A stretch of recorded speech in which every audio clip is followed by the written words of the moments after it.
All 32 NFL teams had at least one player who flew under the radar. Kayvon Chason, congratulations on being AFC Defensive Player of the Week. Yeah. What does that mean to you? It means a lot.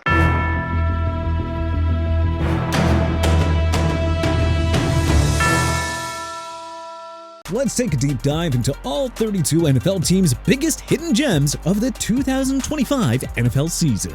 Arizona Cardinals, Michael Wilson. All the focus was on Trey McBride's excellent 2025 season on a lousy Cardinals team. But flying under the radar on that Cardinals squad was third-year receiver Michael Wilson, who caught 78 passes for 1,006 yards and 7 touchdowns. Atlanta Falcons, Divine Diablo. After 4 seasons at the Raiders, the 2021 third-round pick found a lovely home in Atlanta. He started 7 games and recorded 7 pass breakups. He didn't allow a single TD in coverage and garnered a 77.7 Pro Football Focus grade. Baltimore Ravens, Keon Martin. A shout out to undrafted rookie Keon Martin for his contributions on defense and special teams. Per Pro Football Reference, he allowed just a 65.7 passer rating when targeted and 0 touchdowns in coverage. Buffalo Bills, Tre'Davious White. The 2-time Pro Bowler was released on a cap-saving move after the 2023 season. He had a forgettable 2024 campaign split with the Rams and Ravens, but came back to Buffalo in 2025, and hey, it was like he never even left. White returned to his star-like form this year, allowing just a 51.1 completion percentage and 71.9 passer rating when targeted. Carolina Panthers, Nick Scorton. The Panthers snapped an 8-year playoff drought and won their first NFC South Division crown since 2015, and it's largely thanks to the standout rookie duo of edge rusher Nick Scorton and wide receiver Teteroa McMillan. Scorton finished with 5 sacks despite being used as a rotational player, tied with Derek Brown for the team lead. Chicago Bears, Luther Burden III. Everyone knows about Loveland's breakout year. But Burden also came into his own for the NFC North champs. Burden caught 47 receptions for 652 yards and 2 touchdowns. Cincinnati Bengals, DJ Turner. The Bengals' defense was atrocious in 2025, but youngsters DJ Turner and Miles Murphy took significant steps forward. Turner had 2 interceptions and 7 pass breakups. He allowed a completion percentage of only 47.9 and a passer rating of 75.6 when targeted. Cleveland Browns, Carson Schlesinger.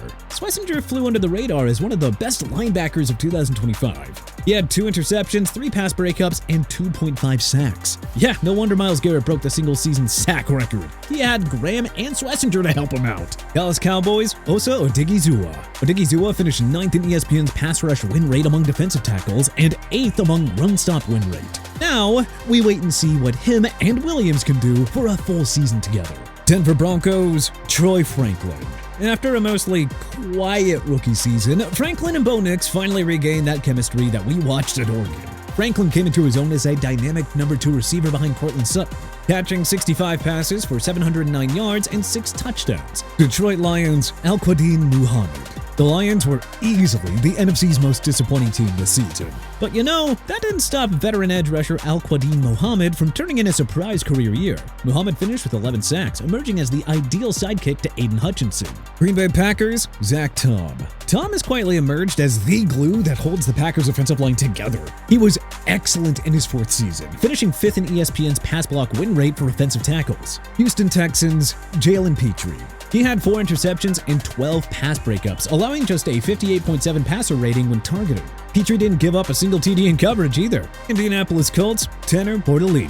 Bortolini didn't allow a single sack and yielded just 17 pressures on 566 pass blocking snaps. Jacksonville Jaguars, Antonio Johnson. He had 5 interceptions, 9 pass breakups, and 2 sacks. Johnson finished the year as PFF's highest-graded safety at 87.4, too. Kansas City Chiefs, Noel Williams. You probably didn't notice it because, Kansas City was a disaster this year, but Williams had a heck of a rookie season under Andy Reid and Steve Spagnuolo. Williams had 7 pass breakups and yielded a 52.5 completion percentage and just a single touchdown in coverage. Las Vegas Raiders, Trey Tucker. There was very little for the NFL's worst team to celebrate this year. But hey, 3rd-year wideout Trey Tucker came along nicely while Geno Smith, Brock Bowers, and Ashton Jeanty failed to meet expectations. Los Angeles Chargers, Odafe Owe. After a sluggish start with the Ravens, the 2021 first-round pick was traded to the Chargers to play for the other Harbaugh brother. In just 12 games as a Charger, Owe racked up 7.5 sacks and led them to a 2nd straight playoff appearance. Los Angeles Rams, Warren McClendon Jr. Stalwart veteran offensive tackle Rob Havenstein missed most of the 2025 season to injury. McClendon emerged as a rock-solid starter for Sean McVay after being thrown into the starting lineup. He finished 12th in ESPN's pass block win rate among offensive tackles and second in run blocking. Miami Dolphins, Aaron Brewer. The Dolphins' pass blocking has been an issue for a while, but the finger shall not be pointed at veteran center Aaron Brewer. He allowed just a single sack and was PFF's second highest graded center at 87.4. Minnesota Vikings, Eric Wilson. Wilson had 6.5 sacks and 4 forced fumbles, both career highs. He was also excellent in coverage, allowing just 1 touchdown on 40 targets in coverage. New England Patriots, K'Lavon Chaisson. The Jaguars' 2020 first-round pick never lived up to expectations in Duval County. But might he have a long-term home in Foxborough? Chaisson certainly played like somebody who wishes that to be the case. Chaisson tallied a career-high 7.5 sacks, 2 pass breakups, and a pair of forced fumbles. Orleans Saints, Calvin Banks Jr. Many thought it was a bit of a reach when the Saints used the number 9 pick on the Texas offensive tackle. Well, Banks and the Saints got the last laugh here. He struggled at times in pass protection, allowing 9 sacks, sure, but Banks still finished with a 70.0 pass blocking grade at PFF and a superb 76.2 run blocking grade. Between Banks, Chris Olave, Talisa Fuaga, and Tyler Shuck, the Saints' young offensive core is really coming together. New York Giants, Tyrone Tracy Jr. Tracy briefly lost his starting job to Cam Scattaboo, but regained the role when the stalwart rookie suffered a season-ending ankle injury. Building off of a stellar rookie year, Tracy finished with 740 rushing yards and 2 rushing scores. He also exceeded 1,000 yards of offense for the second straight year. New York Jets, Azareye'h Thomas. Flying under the radar was rookie corner Azareye'h Thomas, a third-round pick out of Florida State. He had 7 pass breakups and allowed just a 48.1% completion percentage when targeted. Plus, he got some playing time on special teams too. Philadelphia Eagles, Moro Ojomo. The Eagles' front 7 wasn't as explosive this year. I mean, who had Jalix Hurt and Moro Ojomo finishing as the 2-sack leaders? Ojomo had 6, just half a sack behind Hunt for the lead. Moro's pass rush win rate of 10% also ranked him 11th among defensive tackles at ESPN. Pittsburgh Steelers, James Pierre.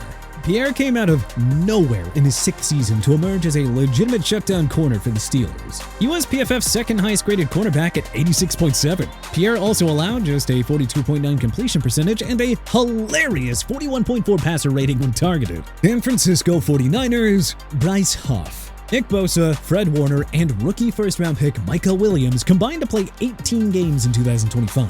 But the 49ers defense stayed afloat, and it was largely thanks to the heroics of offseason pickup Bryce Huff. After a frustrating individual year on the Super Bowl champion Eagles, Huff looked like his old self again. 4 sacks may not seem like a lot on paper, but he was getting in the QB's grill way more than that stat line would suggest. Seattle Seahawks, Kobe Bryant. Bryant was lights out in coverage on a Seattle defense that finished first in scoring defense. The 4th-year safety recorded 4 interceptions and 7 pass breakups. Bryant also allowed just a 54.0 passer rating when targeted and a single touchdown on 39 targets. Oh yeah, and he did all this in his contract year. Someone is going to show him the money when free agency hits. Tampa Bay Buccaneers, Yaya Diaby. Injuries and late-game implosions by the Tampa Bay defense cost them a 5th straight NFC South division. The aging front 7 isn't as dynamic as it once was when Todd Bowles first arrived, but at least Diaby showed up.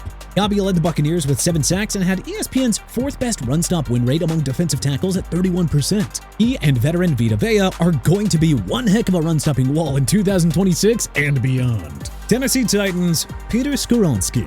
Tennessee's 2023 first-round pick finally came into his own in year 3. You just didn't notice it because, the Titans didn't really do much of anything this year. Skoronski allowed just 2 sacks and finished with a PFF pass blocking grade of 84.5, second best among guards. His efforts helped running back Tony Pollard churn out a 4th straight 1,000-yard season. Washington Commanders, Chris Paul. Not to be confused with the legendary NBA point guard, the other pro athlete named Chris Paul is really making a name for himself in DC. Nothing really went right for the 2024 NFC runner-ups thanks to a string of injuries to quarterback Jaden Daniels. But 2022 7th-round pick Chris Paul unexpectedly developed into a big-time player on Washington's O-line. Though he struggled in run blocking, Paul's 78.2 pass blocking grade was 5th among all guards at PFF. Clean up the run blocking, and we could be talking about a future All-Pro. But who do you think was the biggest hidden gem of the 2025 NFL season? Let us know in the comment section below. If you liked this video and learned a thing or two, then clicking the like button helps us out a ton. And you know, we really appreciate it. If this is your first time coming around to TPS though, then subscribing is a great idea because we put out videos like this every single day. But as always, thanks for watching, and we'll see you guys next time.